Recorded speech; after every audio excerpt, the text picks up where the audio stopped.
and welcome to This Is Metal with Joe Lawson. Now, Joe, I want to welcome you back and ask you how you've enjoyed the holiday break, because this is actually our first new show for 2022. Pretty exciting, huh? Yeah.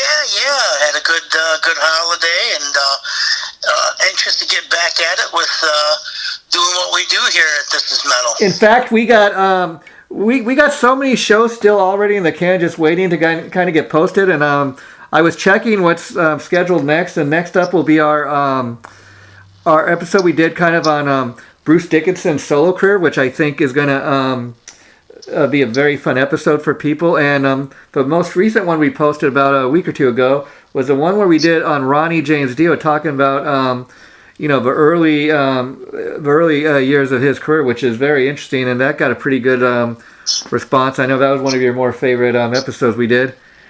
Oh yeah. That was a lot of fun. I mean, Dio's got a huge place in my metal heart, that's for sure.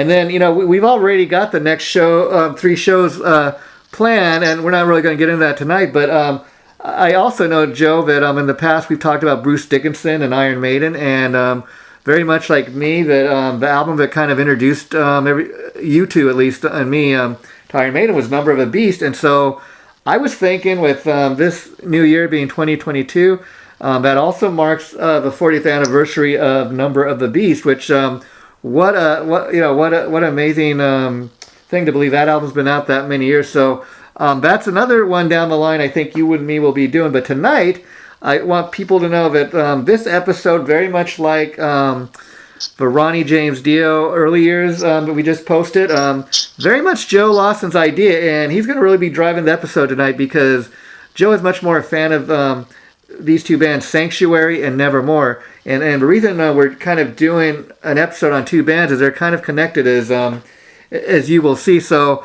I guess the obvious question, Joe, is we'll let you kind of just start off the show and tell us, how did you first get into Sanctuary? What was the song or the album kind of did it for you? All right, who are we talking about again? Sanctuary. Yeah.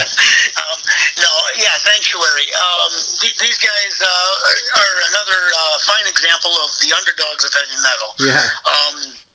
They didn't see a huge flow of success, but again, they were alive and well back in the 80s, and they had a very, very promising start to their career, with Dave Mustaine producing their first record in 1988, Refuge Denied. Yes. And, what a great introduction, into the world of metal than something like that. What's interesting about that is, at the time that, Dave Mustaine gets involved with producing that, he's literally, just a few years of launching his own career with Megadeth. By 1988, I think, Megadeth has like 2 or 3 albums at that time, and this is like very first band that he's produced outside of Megadeth, which I think for him to get involved, says a whole lot.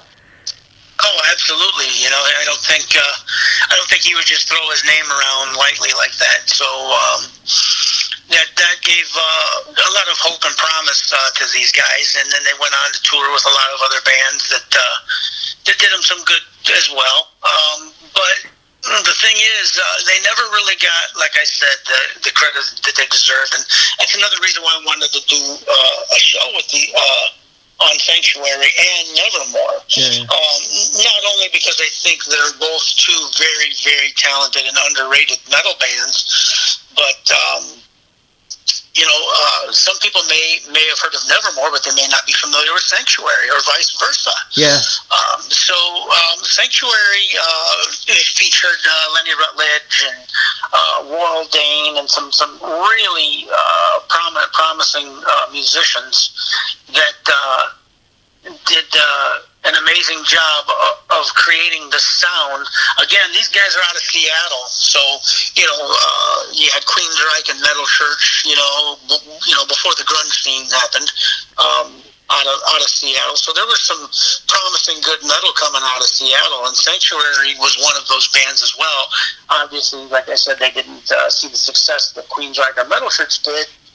But I always thought that Warren Dane had just such a unique voice, and What an amazing voice. And Joe, interestingly enough, what I was reading in my research on the band today and prepping for the show is that a lot of people, because they were one of the first bands, as you said, from Seattle, they were kind of credited with kind of the whole Seattle kind of hard rock metal movement. You know, they were one of the very first metal bands to even, I think they predated Metal Church, or they were right in the beginning. And oddly enough, as the grunge, as 91, in the early 90s hit, and grunge started to become really the dominant, the main, musical force at the time, Sanctuary's record label, from what I understand, was kind of pressuring them. Okay, grunge is a popular thing, so why don't you guys kind of like make a grunge record, kind of go grunge? And that had a lot to do with why the band kind of broke up, and some of the guys went on to form Nevermore. Do you care to talk at all about that? Yeah. I mean, of course, a label like Epic is it's all about money to those people. They're in business to make money, and they see a trend, and something that's popular. Of course, they're going to try and get their artists on their roster to jump on that bandwagon and make that money. And thankfully, Sanctuary never went that route. Never followed through with something like that. Even in the even with facing losing your record deal, I mean, you got to be true to yourself and who you are. And most metal bands, I think a lot of metal bands out there are really doing what they love to do, to some extent at least. They wouldn't be doing it, I mean, a lot of bands have exceptions, but I think Sanctuary was a bunch of true metal guys that were like, no, we're not going to sell out. We're not going to do that. I mean, a lot of bands have kind of suffered from that. I mean, even you take a legendary band like Van Halen. I mean, they have a pretty good track record, but I remember reading, when they did that one album with Gary Cherone and it flopped. I mean, the first single went like number one and it stayed there for about a week or two. And then, when it kind of fell off the charts, all of a sudden, believe it or not, they got dropped by Warner Brothers, if you can believe it. It wasn't until, they talked about doing a reunion with Sammy Hagar, getting David Lee Roth back in the band, until all of a sudden Warner Brothers wants to sign them again, So a lot of bands have been through this, Yeah, and they didn't cave into the pressure. I mean, they had some different sounding records throughout their discography, and my favorite is their first album, Refuge Denied, by a long shot, though. I highly recommend, if you're not familiar with it, getting familiar with it on YouTube, or stream it, download it. In fact, whatever you can do, because it's a true metal gem. In fact, I can tell people, Joe, that in prepping for the show today, since I wasn't really familiar with the band as much as you, that's exactly what I did. And, I was reading up, and like you said, when I was reading that the very debut album that you mentioned was produced by Dave Mustaine, I said, okay, Refuge Denied, as you said. Oddly enough, you can stream, you can kind of download and check out the complete album. And I went and kind of checked out some of the songs, and to me, if you listen to that, anything off that first album, I kind of got a feeling like it gave me like, you could hear like early Priest, early kind of Maiden influence. And what's kind of interesting to me is a lot of the same players were in Nevermore, what we talk about later, but I noticed kind of in Nevermore stuff, the band didn't really, it's more of a power metal kind of sound, extreme metal, but they had more of their own kind of a fresh original sound. And although there's elements of Priest, and it's not, in Maiden, it's not as obvious. They had more of their own sound. That's kind of what I noticed between the two bands. Yeah. I mean, there's definitely some similarities, but they're light years apart. Different sounds and differences. And, it really wasn't until Nevermore that I kind of dove in and really started to pay more attention to Warrell Dane's lyrics. And the guy is just, besides being a talented vocalist, he was just a lyrical genius. Yeah, his lyric writing ability is mind-blowing. I mean, just really good. I'm sure being a vocalist yourself, that's why you kind of centered on, you kind of focused on what he was doing. And I mean, he was such a great talent, as you say. I mean, and I'm saying this, not as a guy that's a diehard fan, just kind of checking it out with kind of honest, fresh ears today. I'm kind of like hearing this stuff for the first time, and sometimes I think that's the best way to kind of, really judge music, because, if it's a band that I've been a fan for the last 20 years, pretty much, anything I hear by this band, pretty much I'm going to love. You can almost kind of guarantee that. Whereas if I'm hearing this band for the first time, I'm giving it more of an honest listen, if you know what I mean. And absolutely. Right. You're hearing it with fresh ears, just like you said. The vocals stood out to me, the powerhouse drumming, and in fact, the guitar riffing. And what's interesting is in Nevermore, besides the singer, I know that the guitar player, Jeff Loomis, he was getting a lot of attention, when the band was new and stuff. And up until the time he left the band, and he was so popular that he eventually went to have a solo career. What did you think of Jeff Loomis as a guitar player? Oh, he's phenomenal. And Jeff Loomis was another GIT grad out there in Hollywood. Wow. And he's just a monster guitar player, creative genius, great guitar player, great songwriter. Nevermore, in my opinion, honestly, is probably one of the most unique and creative bands of the 20th century, easily, hands down. To me, they sound like a culmination of a lot of things.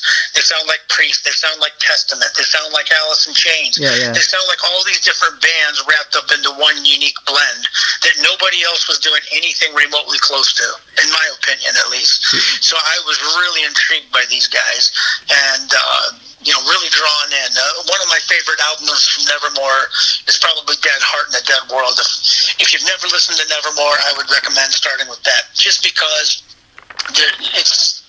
it's got such great songwriting, such great production, and so many good songs on it. Engines of Hate, The Heart Collector, Inside Four Walls, The River Dragon Has Come. There's just so many good songs on that album, and it's just an amazing blend of creative genius. And every album actually is that they did, in my opinion. But that one stands out to me as one of my personal favorites. But I want to go back to Sanctuary for a minute. Sure. And run down their lineup a minute.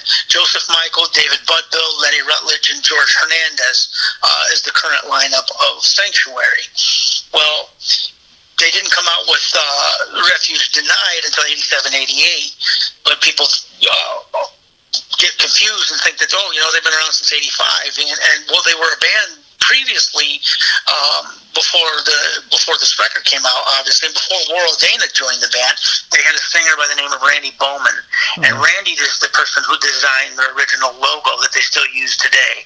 And they also had a different drummer for a short time before David Budbill joined in 1984. So that goes back even farther.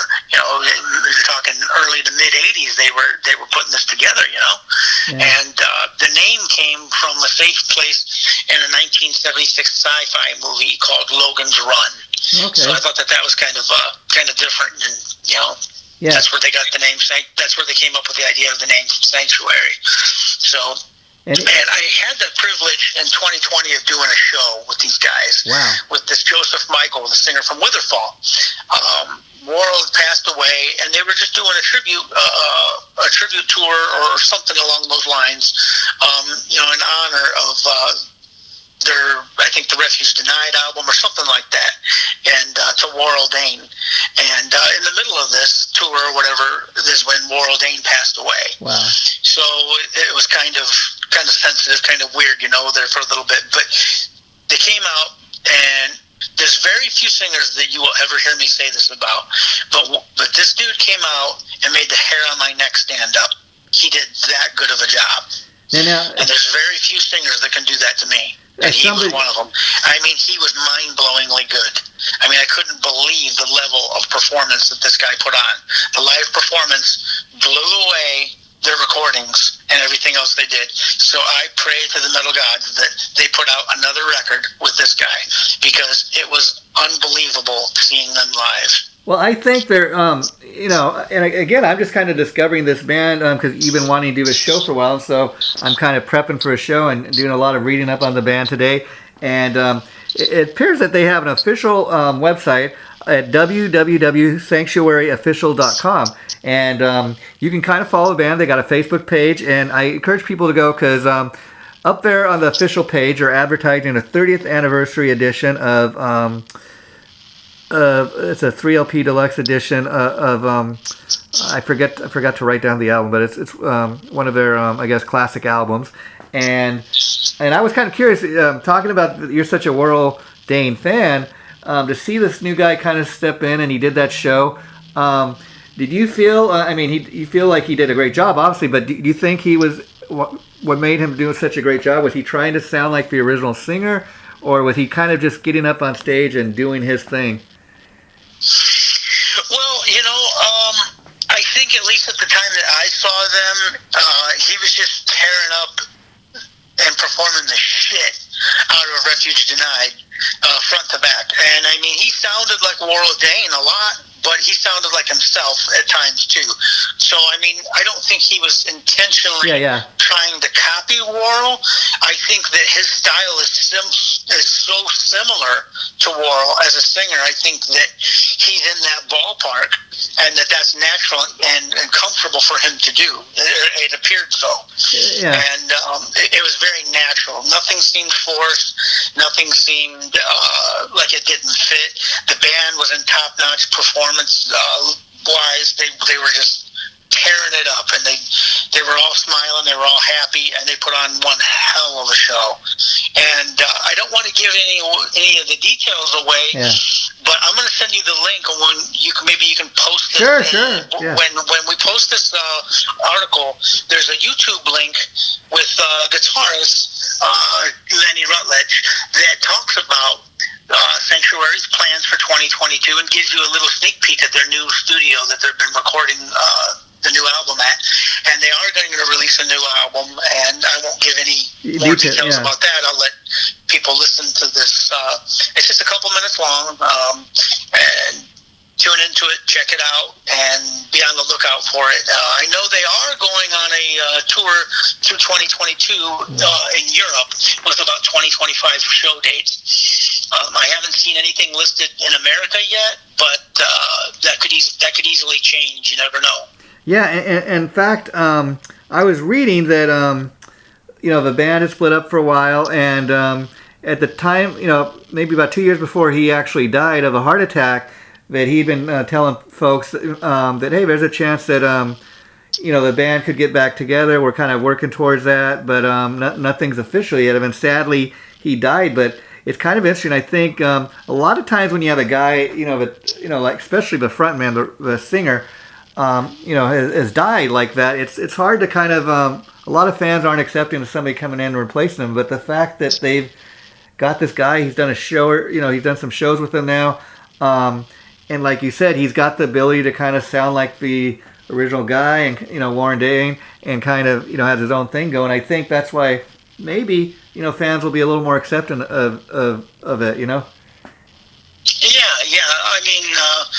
You're always gonna, a band's always gonna be faced with that. Especially any band that's had any level of success. Yeah.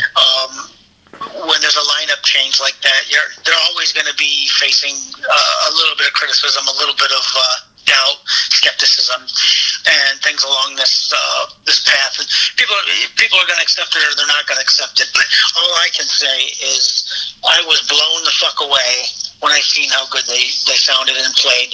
When I played with them in Chicago in 2020, it was quite a memorable experience. And I'm looking forward to seeing them again. If they come back around on tour, I'm definitely going to go. And I hope I hope they really do follow through with this and they release a new album with this guy, because I'm really anxious to hear it. And so, was this with Scream Kings? Yes. Oh. Yeah. And did you get a chance to actually meet any of the guys in the band? No, not this time around. We didn't, but it was a real amazing experience. Like I said, it was surreal. It made the hair on my neck stand up, and I was more concerned about listening to the music, to be totally honest with you. I was just like in awe, And like I said, I don't really feel like that too often anymore, because I pretty much heard it all. But that was over the top. I was blown the fuck away. I mean, it was that good. And as a guy that writes his own music, Joe, I know it's something you probably don't think of too much, but being that you're such a Sanctuary or even Nevermore fan, is there a song that you'd ever consider covering by either of the bands? Oh, I would love to do any of the stuff by either of those bands. It would be fun to do. You know, Sanctuary and Refuge Denied did a version of White Rabbit. Oh yeah, you know, I'm glad you. It's pretty cool. If you haven't heard that, I mean, it's a trip to listen to that. Yeah, in fact, it's funny you brought that up because in listening to some of the songs today, that's one of I went and listened to Refuge Tonight, and one of the songs I listened to off that was White Rabbit, and it's kind of amazing because I don't think a lot of people may realize that that's not a Sanctuary original tune. It's actually done by Jefferson Airplane, which is one of those bands from back in the 60s that played Woodstock.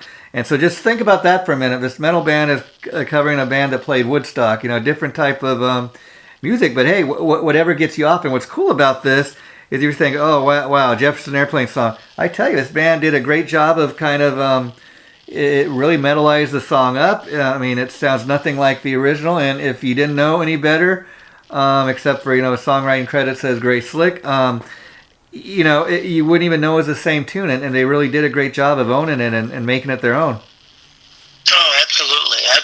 I mean, you wouldn't know it, like you said, if you never heard the song and weren't familiar with it, you wouldn't know that it was anybody else's song. And even if you had heard, because they like completely own it when they did it. It was pretty cool. And even if you'd heard the original, and you listened to the two songs back to back, you wouldn't even know it was the same song. They did just such a great job of bastardizing and metalizing it. And then another song I liked that album, which really kind of kicks off the album, is called Battle Angels.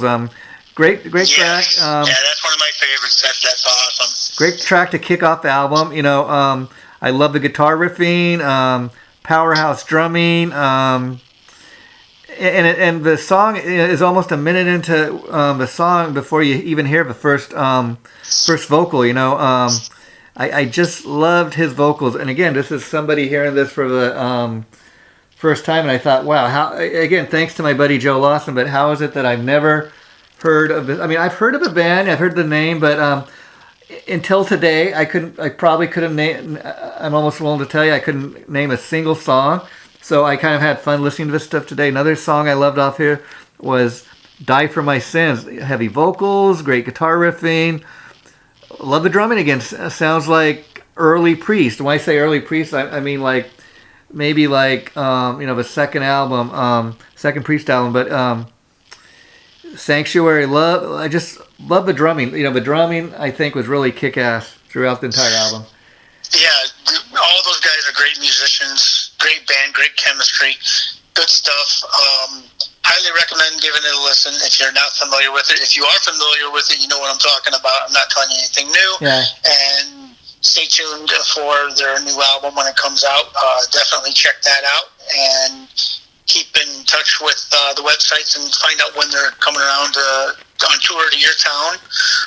Look them up and go out and check them out. I mean, because even if you go on YouTube and just put in Sanctuary Live, that 2019, 2020, I think they were on tour partially through both years, up until COVID and all that. So you can find some good footage of those guys live, and you can see what I'm talking about. And you mentioned the fact that Dave Mustaine produced the debut album, Refuge Tonight, and talking about some other bands that took notice of Sanctuary because listen to some of the bands they've opened for. I mean, some of these bands we've done an episode on. Megadeth, obviously, Sabotage, Flotsam and Jetsam, Fate's Warning. I even remember, I think they may have been featured in that metal movie, The Decline of Western Civilization 2, the metal years, and they weren't heavily featured. And what's interesting is in doing the research today, I remember, like in the early to mid 90s, there's a record label called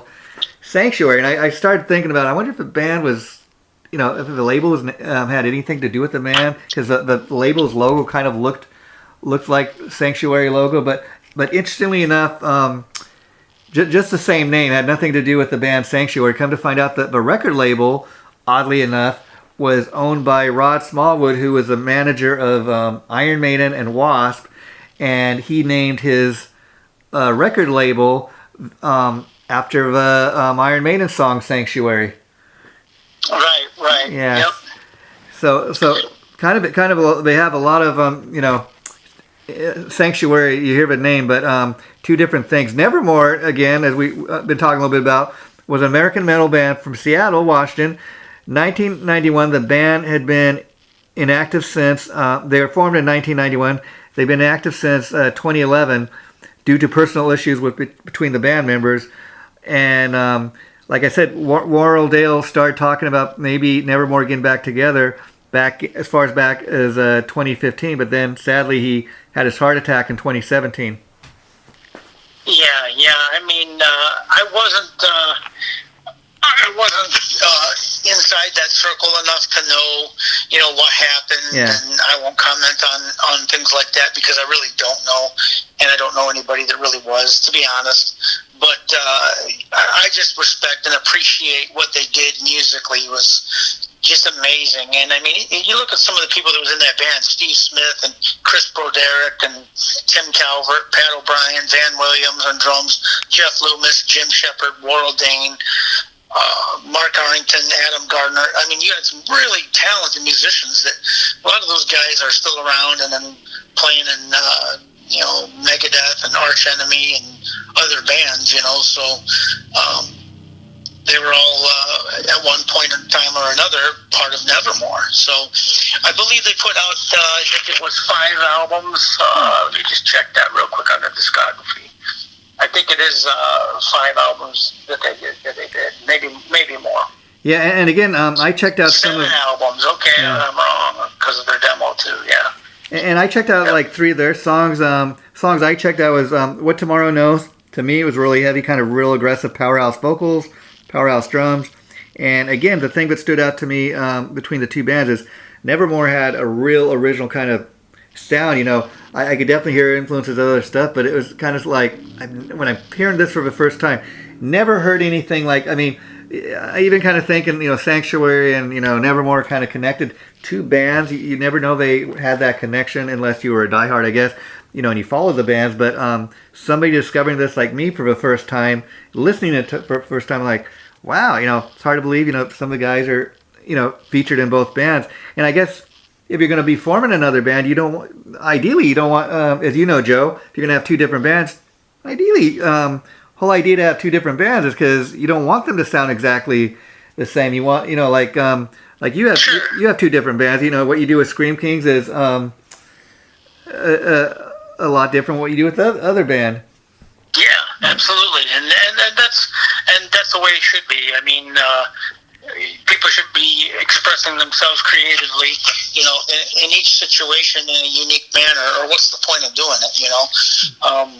But these guys, I think they really did an amazing job of that. And Warrell, his vocals, he didn't sing as high-pitched as much, or hardly at all, actually, in Nevermore. But just the way that he handled that was a unique blend of different type of vocal styles. And the lyrics, again, were just captivating and amazing. And the musicianship was just off the charts, just mind-blowingly good. So, obviously, if you're not familiar with Nevermore was a lot more aggressive, a lot heavier. That was my Sanctuary was at an earlier time, so they were more straight up, like more like you said, more classic or power metal. But Nevermore was like more of a hybrid, aggressive, progressive thrash. I mean, I don't know what you would call it. A little bit of all of those things, kind of. And there's really a unique band and blend of styles and music, and even their artwork on their albums was. I'm big about that, and they always I thought had pretty cool artwork.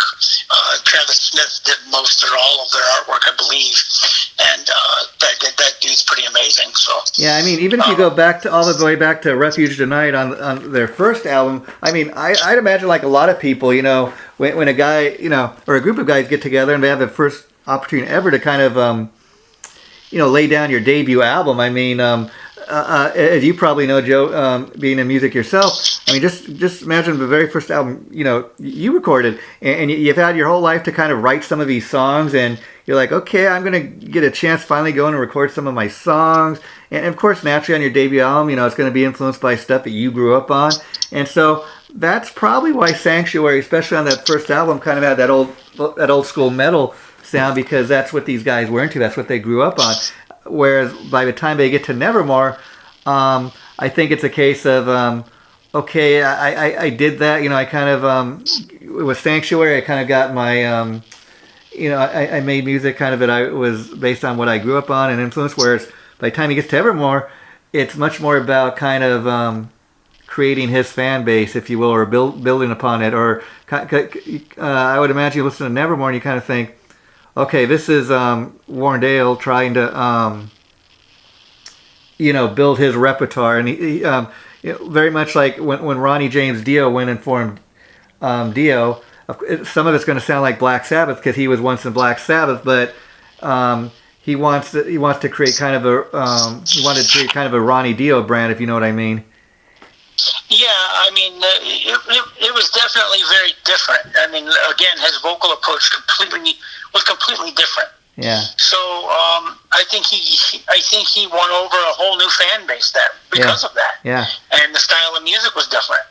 I mean, you had Jim Shepard and Warrell Dane, who were both in Sanctuary, but you had Jeff Loomis and Van Williams. You had different guitarists, different drummer, which is going to drastically alter the sound of what you're doing.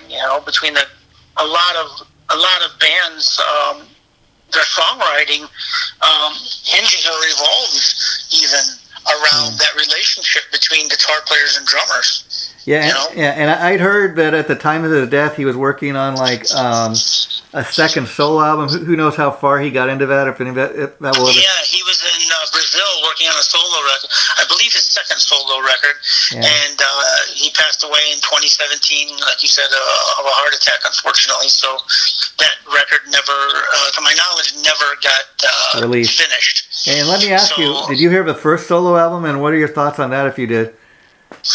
Yeah, I did, and it was good. It had elements of what you would expect him to do, and Nevermore, kind of vibe here and there. But I mean, it was definitely very different too. So he kind of went into a dark space there, a little bit. But I still appreciate it for what it was, and it's sad that he passed away at 56. It's pretty young to be dying, So yeah.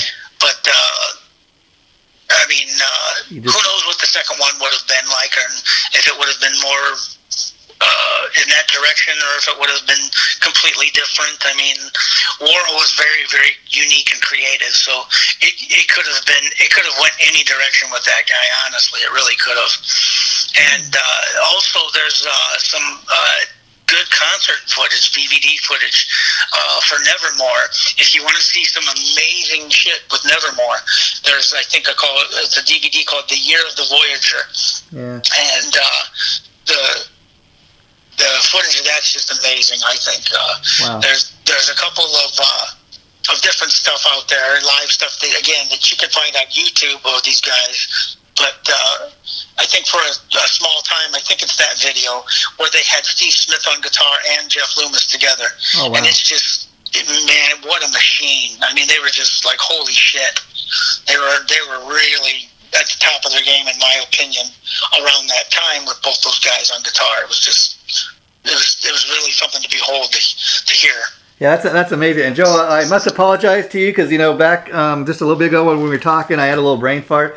I couldn't remember the name of your other band, but it's Dragon Lore. So, so let me ask you, what's going on with that band? Because I know last year you released the latest Scream Kings album, and before you got to work on that, you'd been working on some of the new Dragon Lore music. Where are you with that?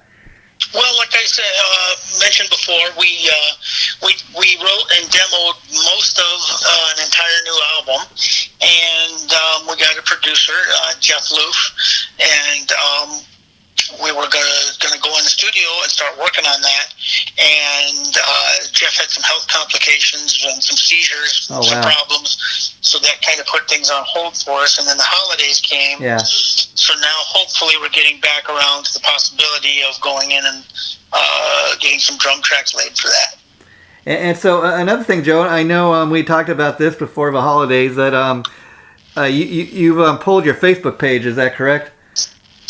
Yeah, I got off the hamster wheel, man. I just think it's just a bunch of bullshit. You know, it's sad because there's a lot of great people on there that I enjoyed talking to and keeping in touch with and meeting and all of those things. But you know, I needed to focus more on my life, and and I wanted to get back to, you know, living life in the virtual real world, not just the virtual computer world. Yeah, I know what you mean. It's easy to get sucked into that, and I wanted to do things more with music and more with training, and you know, all of those things, and spend time with my family, and you know, things that are actually truly, honestly, more important. Yeah. Now, with all that being said, have you found it any? Have you found like that it's become harder, like to promote your own music and stuff, or have you found other ways to do that?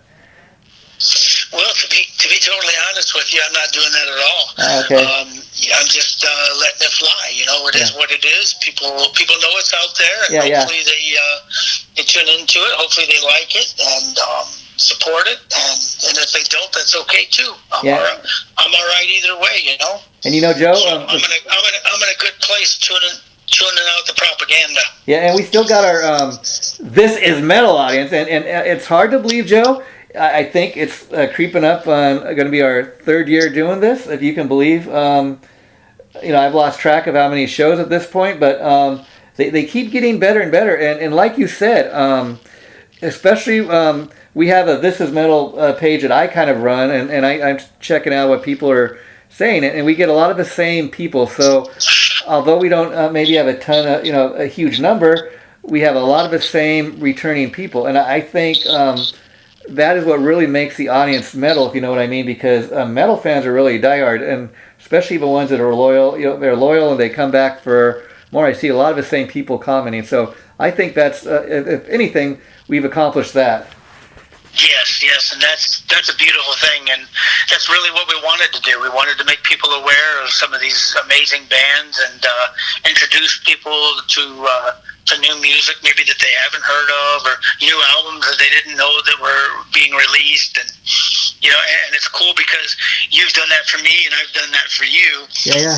And hopefully together, collectively, we've done that for a bunch of other people, right? Oh yeah, I mean, and when we post episodes, besides just posting the episode, I mean, what I've really wanted to do with that Facebook page is kind of turn it into the community that it's become, because, like, you know, I haven't posted something maybe up there until today for like the last 3 weeks, but we still have people going on there daily, and that's what we want. And so, I mean, we got people that checking out the show, just regular everyday Joes that are into metal music. We got people, we got other musicians that are in bands like you, Joe, checking out what we do. And I tell those people, sometimes I reach out to us, hey, would you like to you know, come on and talk about your band? And that's what we hope to do. So even people coming on the Facebook page, I urge you, like, if you're in a band, post a video from the band, or if you have a show coming up, you know, wherever it is, just kind of let people know, give it a shout out. We're willing to kind of do that, and that's what this is. I mean, after 3 years, it's amazing we've come as far as we have.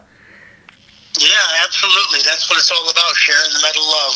I mean, let's go back 3 years ago, Joe. The very first episode we did was very much like the show we did today, in the sense that, like a lot of people, the very first episode was on Accept, but you told me, okay, you know, sure, we could do an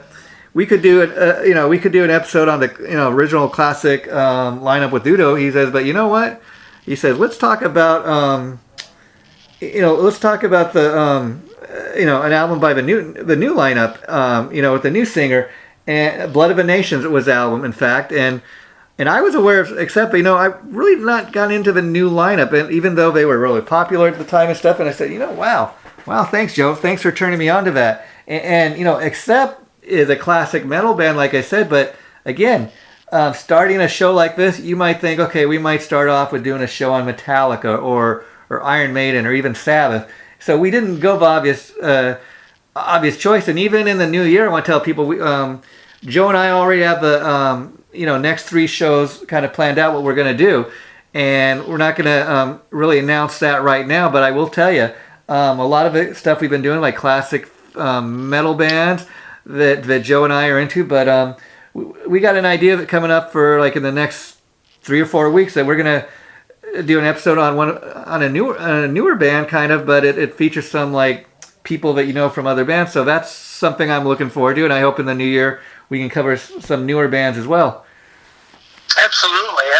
There's a lot of good bands out there that deserve some spotlight. However much of a spotlight we can cast on them. Hopefully, more people share it, more people talk about it, and it's kind of a grassroots thing. And that's how metal actually got started and how it stays alive.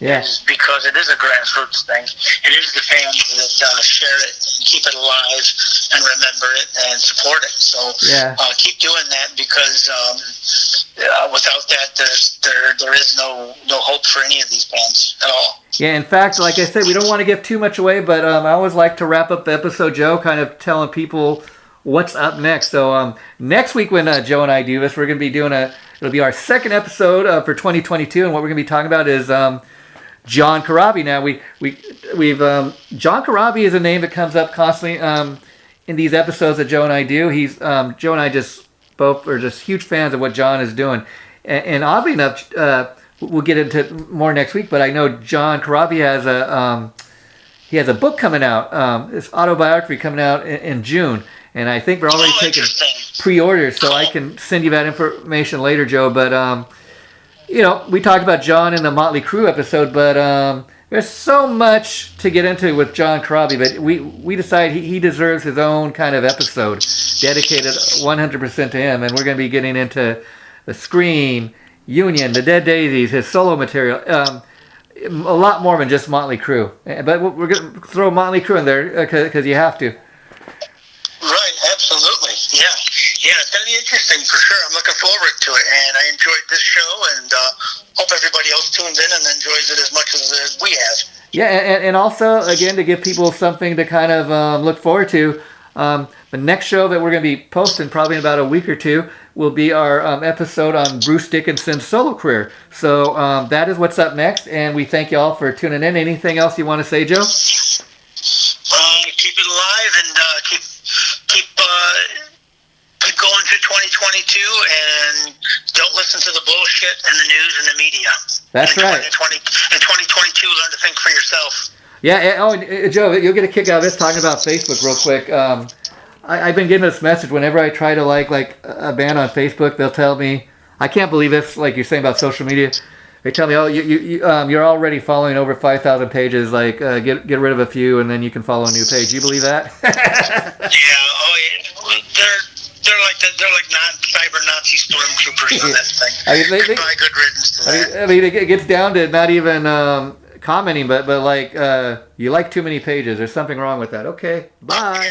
Yeah. They want to control your cyber life on there. Yeah. Okay. Well, they can have that, and they ain't controlling nothing I do. Take care, Joe. We'll talk about You too. we'll do a Corabi episode next week. Thanks, bud. Take care, my friend. Bye. Bye-bye.